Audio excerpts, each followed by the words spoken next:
Oh, Hi. hello. Oh, it's How are recording. you? I'm good. How are you? I'm good. I thought it wasn't working for a second. Yeah. It's No, it and was just taking a minute. no, I know it's just my Zoom wasn't opening, and then I got Uh, disconnected, and I was like, I had to put my password back in and everything. But it's recording now, so that's good. It's working. Good to see you. Hi, Rosa. Hi, how are you? Good. How are you? Pretty good, thank you. Are you still Thanks in for France? yeah, still sit here in my childhood bedroom, so you can see like sofas and everything from when I was a child. oh, fun. Yeah, it's been fun to like live with my mom again at 34. She's enjoying it, but it's fun. It's an opportunity. Yeah.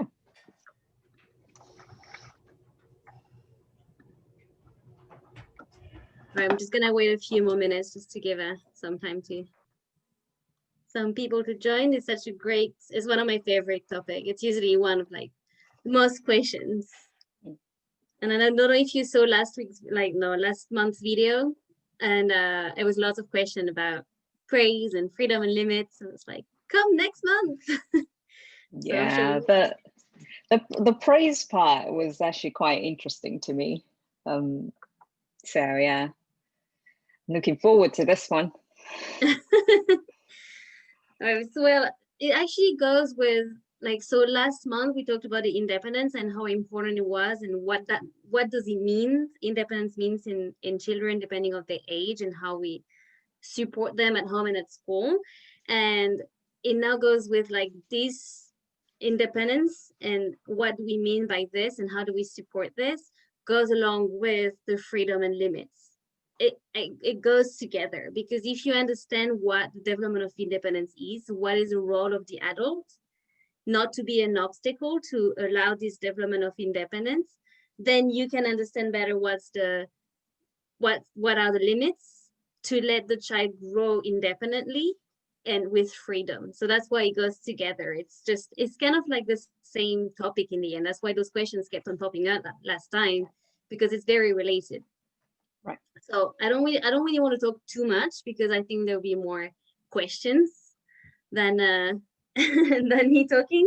And then you got the email. So I just want to. There was just three things that I wanted to talk about. It was the emergence of the ego that happened around 18 months, 2 years old, which is when the child is just starting to talk but is not quite talking yet, and that's when you have a bit of hitting, biting, pinching, screaming, tantrums, all of this that children are going through around that age. And that just wanted to really briefly talk about this. It's called the emergence of the ego, and it's when a child realizes that his body and his voice has an impact on the environment and the people around. So that's the reason why they keep on saying no to everything. And they just say no, so then they know better where the limits are. So this lead to the other thing that I wanted to talk about, which is a frame. So in Montessori, what we call freedom and limits, it's literally it's a frame. So you think of a frame, the child is young, the frame is small, and it's a very clear frame. And inside that frame is all the freedom that the child has to explore. So the child can explore the environment freely because it's been prepared, right? And those are the frame. This is the frame, and it's pretty small. And then the child grows and get older and gets more independence physically and with language as well, and his ego grows bigger, and so you expand that frame. So the limits are very clear, but the limits expand. And then that's when you give more choices and or choices that are a little harder to make a decision of. And that the older the child grows, the more that frame grows. And then which means that within that frame, so is the freedom inside. So that's where we talk about when we talk about freedom and discipline in a Montessori environment. The child is responsible for his own choices, and the adults have to accept the consequences of this decision that the child's making. So if you have to go and see grandma, it's like, put your shoes on or we don't see grandma. then you know that you're gonna go anywhere. So then you cannot follow through with this choice, right? So it's like we are going to go and see grandma. Now you can put your blue shoes on or your red shoes on. And so then you let the child make that decision and is in control of that decision. And what's that's something that's interesting in also in bigger concepts like sharing. We always like sharing is kind. So, you know, you need to share that toy with someone. That's something that comes up really often. Like, give up that toy to share it with the other one. You had a very long turn, let's give it to someone else. So if we force the feeling of sharing with children, then we are canceling the intention. Sharing is supposed to be kind. It's supposed to become from within, and wanted to, like, you know, it's something nice to do, and so it has to be a nice feeling for the child. So instead of asking a child to give up a toy to give someone else a turn, if you offer the child to be like, I see that you're playing with this toy, and then I see that your friend Johnny wants to play with it. Well, you know, whenever you're ready and whenever you feel like you're done with the toy, please come and see Johnny so he can have a turn too. And 99% of the time, the child that you gave that opportunity to share, but not force into it, will actually give up the toy straight away and give it to the other child, because that feeling is nicer. So it's also kind of related to freedom and limits. I'm just trying to give some examples to see a little better what we mean by this. It's a concept that is really vague. So yeah, so if you have any questions, I'll try just to give some examples to lead you. But if you have any questions, specific questions, fire away, because we might think that our situation is unique or something, but you always have another parents that will probably face the same thing that you face. So it's interesting to have specific questions and situations. I have a question. The example you gave of, you know, we're going to see grandma, you pick the red shoes or the blue shoes, is a very good one. What happens when you get to the point where the child is not willing to pick either shoe? Because we know we don't want to have like the punishment and those negative consequences, but how do you direct then after that? So that was a choice offered to the child, right? So if the child's like, no, I don't want to put shoes on, I'm like, well, it is time to go. So you can pick your blue one or red one. And if the child is still not able to make a decision, just like, well, it looks like it's a little tricky to make a decision today. I'm going to help you. Maybe next time you can do by yourself. That was his choice. And his choice was to make not a choice, not make a decision. That was his choice. So just like, well, you know, maybe this time it didn't work, but next time you can try. We can try again. And you just stick with this, like, I'll help you today. And if you're having like things that's like, you can see if like, oh, you want to try by yourself now, and the child will say no, then you carry on putting the shoes on. And if the child says yes, then he will put his shoes on. Then you just stay, so you just stick to the point of like what you just made to the child, you know, it's just staying consistent. As we talked last time, consistency is very, very important for children to have points of reference so they can build their confidence and their independence, and therefore the inner discipline. So the more consistency you give, the better discipline and inner discipline. That's a very important difference. It's like, you don't want your child to be obedient. You want a child to be self-disciplined. You see do you see the slight difference? Is like, it's very important. That's what we mean in discipline in Montessori. It's not obedience, self-control. I can jump in with a question. Mm-hmm. I think we've been struggling as limits have become games. So, you know, like I think for a while it worked, like for a long time. And now I think there's an understanding that like where the limit is where we're going to have the conversation. And so we just have the conversation constantly, if that makes sense. So yes. Like the easiest example we have right now is wanting to stand up basically on like the top of the high chair, mm-hmm. which has always been a no. And it was always mm-hmm. just like, oh, if you stand up in your high chair, that means dinner's done and you have to get down. But now it's like a constant, like stand up and look at us and kind of like wait for a reaction. And we're feeling a little stuck because like obviously the behavior is not okay because it's not safe. Right. So there is two things that I can add to this. Is one is sometimes that could mean that the frame that we talk about, that we expand, that they grow. Sometimes that could be that the frame's too big. Mm. So we kind of like, we come back a little closer and we offer choices and like limits that are a little stricter. And then when the child is able to self-discipline, then you expand it again. So that could be one solution. Sometimes if you feel overwhelmed, that could be that. It's overwhelming for the child. I see what kind of behavior you're referring to. I've seen it many, many times. And it's just them testing the limits, pushing the buttons. Yeah, well, let's see what she says when I do this. I know I'm not allowed to do it, but I'm going to do it anyway. And it's just to remain constant and be like, no, chairs are for sitting. If you want to stand, like you can offer an option. It's like, if you want to stand, let's stand on, and then I have something safer to stand on, but chairs are for sitting.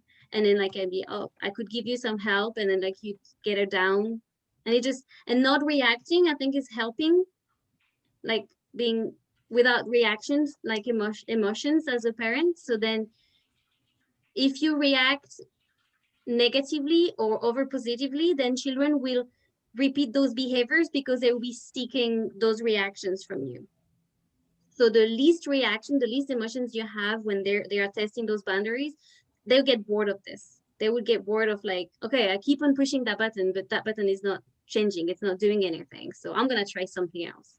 So it might be the high chair right now, and it might be something else later. So that's why it's very important to stick to the limits that you gave, and to remain consistent. And like, yeah, if that makes sense. Yeah, no, that absolutely makes sense. And it totally was something before. Like it used to be the bathtub, it used to be standing in the bathtub, and that got boring. So Yeah. now it's, standing on the No, it's a tallest chair. thing she can get access to, right? Exactly. The tallest chair she can find. Yeah. Yeah. That could be like, oh, it looks like you can, like say something about great climbing skills she has, like, let's explore the playground next time because this is a chair for Right. sitting. Right. So it That helps. doesn't have to be a negative, it's just you using your body and your personality, and like, let's redirect it in a way that it's like, it's not a bad thing, it's just not the appropriate thing. Yeah, I think that describes exactly where we've gotten caught, because I think she fell once. And so now we both really react. So we're like, oh no, that's not safe. Yeah. Yeah. Sometimes another trick that I have up my sleeve is try not to put any negative words, or like no negation, like not, because we tend to do this a lot, like don't run, don't climb, don't jump, don't, and then I actually find it a little harder, and they usually focus on your one word and the main word and the action word. Don't run, they hear run. So I try to, it's an exercise in the brain, and I try to find a word that will mean the opposite, but without the not, if that makes sense. So let's, for example, it's not safe, I would say it's dangerous. I try to do this because sometimes that can help build this more structured frame. I tend to think that maybe don't run, they just hear run, so if you think that way, that can help giving even clearer limits. Right. So like, we sit in chairs instead of we don't Exactly. stand on chairs. Exactly. Yeah, that makes sense. It's a fun exercise as an adult too. And also that helps you to calm down before you use your words. You have to think twice, like, okay. When you're overwhelmed, it's like,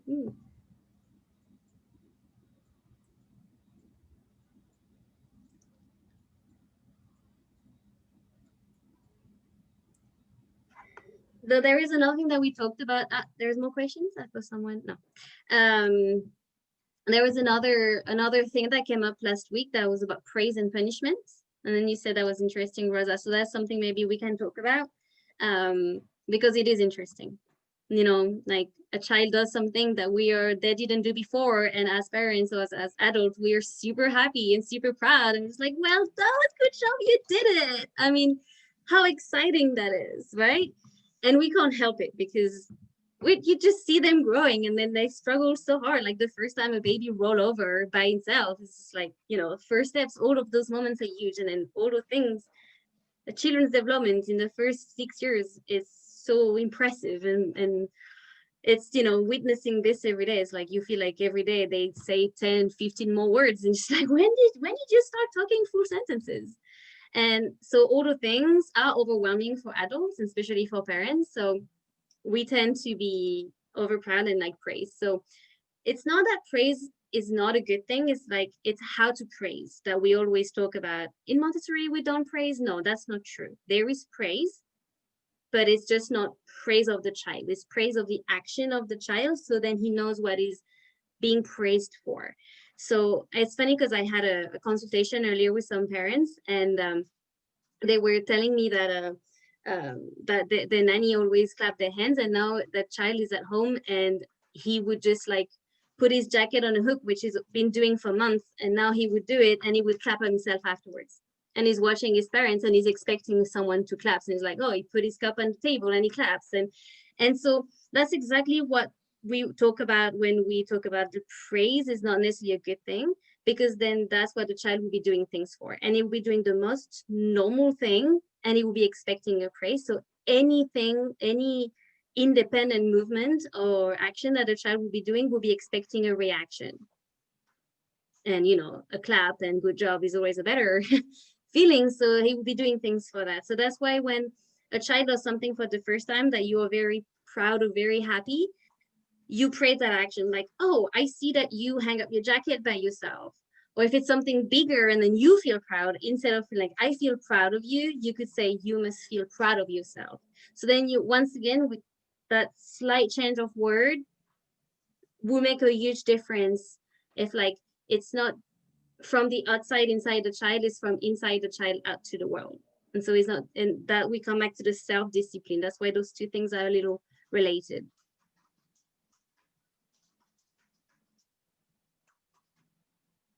And punishment is the same thing.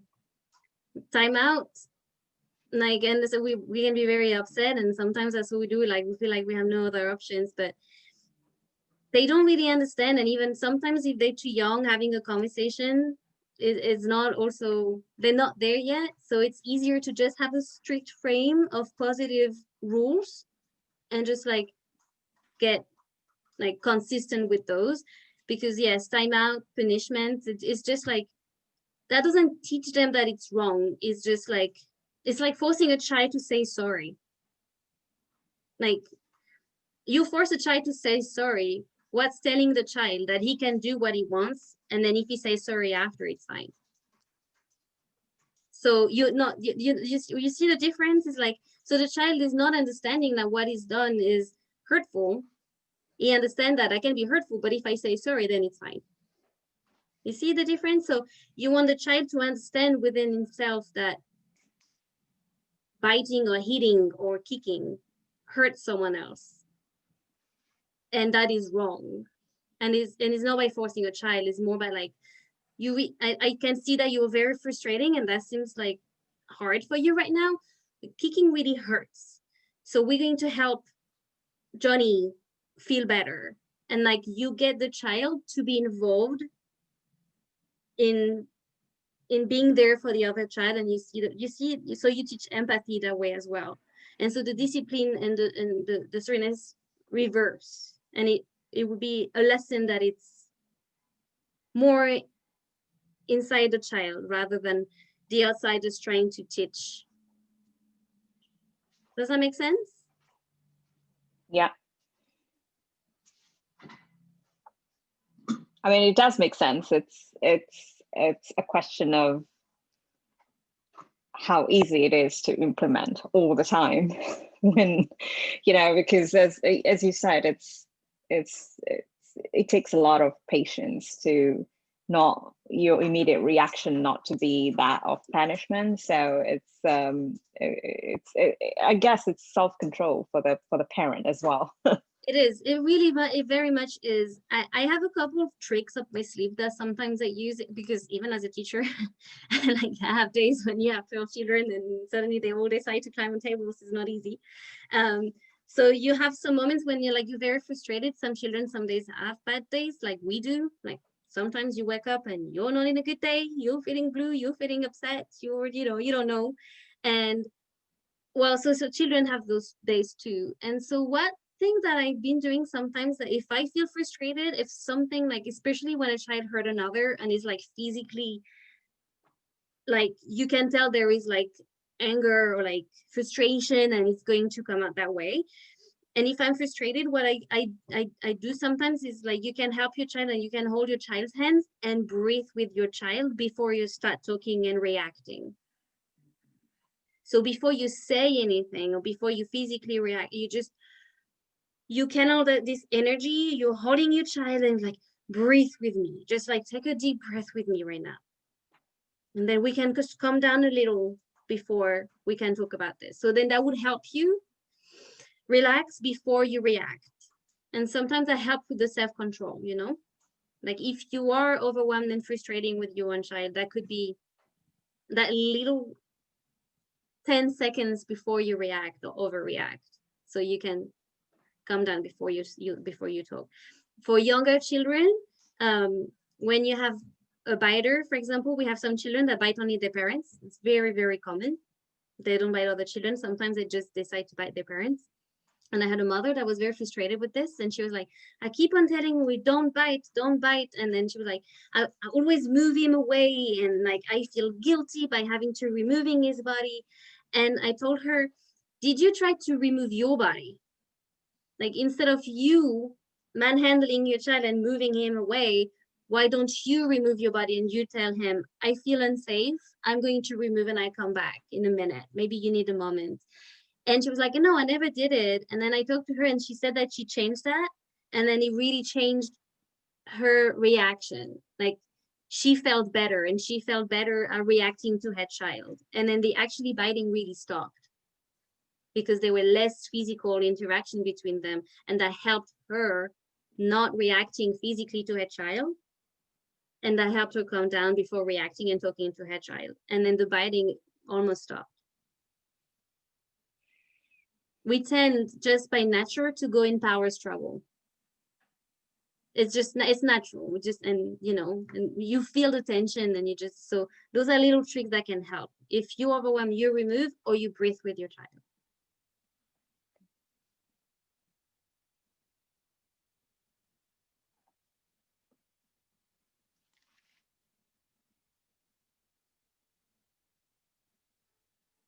Any other questions?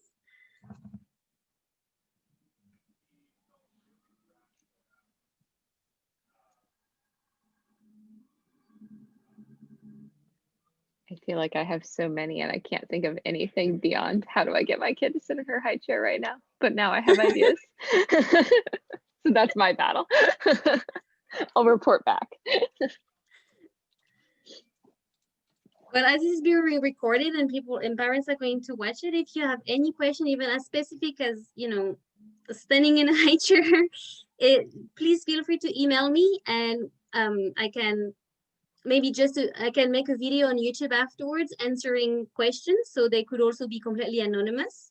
I would be reading out the questions and I could be answering the question and make a video afterwards if you have more questions that I didn't answer that you think about. That's a great idea. I think this has been a really useful session, but also I know it's a hard time for some parents since it's like right where pickup happens. So I bet there's some people who would love to send you questions. Yeah, and that's absolutely fine. And I can either answer by email or, as I said, if I have like a bunch of questions, I can just literally make a video and answer that way. Because I'm better at talking than writing. It's easier for me, so I'm more comfortable with this.